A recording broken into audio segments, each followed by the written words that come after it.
Ikifika pointi wewe mwanaume ukaanza kumfuatisha mwanamke kwenye kila anachokisema, yani ukaanza kumsikiliza sana, kila anachokisema wewe unafuatisha, utaanza kudharaulika na huyo mwanamke, utashushwa na huyo mwanamke, na huyo mwanamke ataacha kukuheshimu. Sijui nikwambieje hili ili unielewe vizuri. Ni kweli kwenye maisha ya ndoa masikilizano ni muhimu, lakini usisahau kuwa na misimamo yako binafsi wewe kama mwanaume, kwa sababu mwanamke huwa anavutiwa sana na mwanaume ambaye ana mamlaka yake kama mwanaume, mwanaume ambaye ana sauti ya mamlaka, mwanaume ambaye yuko juu yake. Mwanamke huwa anamheshimu sana yule mwanaume ambaye ana misimamo, ambaye anaweza kumwambia hiki hapana na yeye akatii. Huyo ndio mwanaume ambaye mwanamke huwa anavutiwa naye sana na anamheshimu sana. Lakini wewe ukikubali kuingia kwenye mtego wa kuwa mtu wa kusikilizana sana na mwanamke, ukavunja misimamo yako, wewe kila kitu mwanamke akisema unasema ndiyo, kila kitu mwanamke akisema unasema ndiyo, mwanamke huyo atakudharau, atakushusha na ataacha kukuheshimu. Sijui kama unanielewa. Hayo ni makosa ambayo wewe mwanaume hupaswi kuyafanya. Ndiyo, unatakiwa kusikilizana na mkeo, lakini kuna vitu vingine wewe kama mwanaume baki kwenye misimamo yako. Isionekane mwanamke anaweza kulibadilisha hilo, kwa sababu mwanamke akiona amefanikiwa kukufanya wewe uwe mtu ambaye unamsikiliza sana, uwe mtu ambaye unaendana naye na kila kitu anachokisema, uwe mtu ambaye unakubaliana naye kwenye kila kitu, anakudharau, anakushusha, anaacha kukuheshimu, kisha yeye atabadilika kuwa mwanaume. Nadhani watu wengi sana mmekuwa mkishuhudia baadhi ya wanaume wao kwa wake zao hawasemi kitu. Walichezewa mchezo kama huu. Walianza kukubali kuingia kwenye makubaliano na wanawake, kuwasikiliza kila wanachosema, kuwafuatisha kila wanachosema. Mwisho wa siku wanawake wakafanikiwa kuwashusha. Mwanamke anavutiwa na mwanaume mwenye nguvu kama mwanaume, mwanaume mwenye mamlaka kama mwanaume, mwanaume mwenye misimamo kama mwanaume, mwanaume ambaye anamtawala. Yaani nakwambia kabisa, hiki kitu hutoamini.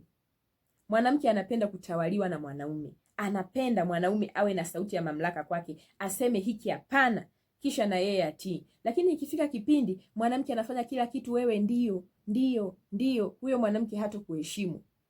Usije ukafikiri ataongeza sana upendo, atashusha, atakudharau, kwa sababu wanawake hawavutiwi na wanaume wa namna hiyo. Wewe kama hauamini endelea, lakini nitarudia tena kukwambia, kwa maisha ya kizazi cha sasa hivi, yeyote anayenielewa nikisema maisha ya kizazi cha sasa hivi ni mtu atakayekuwa ananielewa sana kwenye mada zangu kuliko mtu mwingine. Lakini kwa maisha ya kizazi cha sasa hivi, elewa, mwanamke anavutiwa na mwanaume mwenye mamlaka kama mwanaume. Wewe sikiliza maneno mengi, wewe sikiliza story nyingi, lakini mwisho wa siku mimi nimeshakwambia, hakikisha unakuwa mwanaume ambaye una misimamo yako kama mwanaume, ambayo huwezi kuivunja kwa namna yoyote. Yaani kuna vitu mwanamke hawezi kukaa na wewe meza moja na mkajadiliana kwa makubaliano. Kuna kitu wewe inatakiwa ukipitishe kama mwanaume, na mwanamke asipinge wala asiwe na sauti yoyote juu ya hilo jambo. Hapo ndipo utakapopata heshima kutoka kwa huyo mwanamke. Lakini kwa kukaa meza moja mkajadiliana, hiki mwanamke akasema hapana, unachotaka wewe akakataa na wewe ukakubali, shauri yako. Utadharaulika na huyo mwanamke, atakushusha, atakudharau, na mwisho wa siku hata heshima yenyewe hatokupa,